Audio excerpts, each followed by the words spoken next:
Mari kita nak pegang, kita nak belik-belik. Kita punya 1 gram 99.9.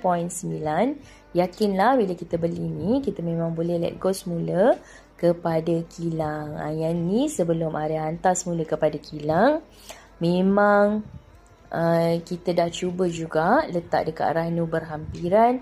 Dan Alhamdulillah ketulinan dia memang betul tulin. Sebab di bawah kilang MAA memang ada fat mask, iaitu sijil yang menentusahkan ketulinan emas tersebut. Jadi Alhamdulillah kita boleh buat simpanan. Benda ni macam kita sebut macam ni lah. Emas ni adalah satu simpanan tepi yang kita tak usik. Maksudnya bukan duit keperluan harian ya.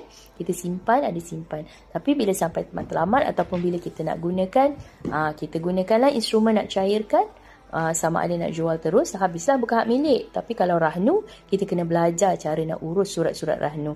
So, bila sahabat-sahabat beli yang kecil-kecil, gram yang kecil-kecil pun boleh dapat dengan harga special ataupun harga lebih rendah dari pasaran. Yang pentingnya daftar ahli. Bukannya kena beli borong-borong, kena beli gram yang besar-besar baru dapat ahli. Tak, tapi syaratnya daftar ahli dululah baru dapat harga ahli tersebut. Inilah dia. Cantik kan? Senang bila dalam slot type macam ni. Okey sahabat, dapat sesuatu. Semoga di best kan?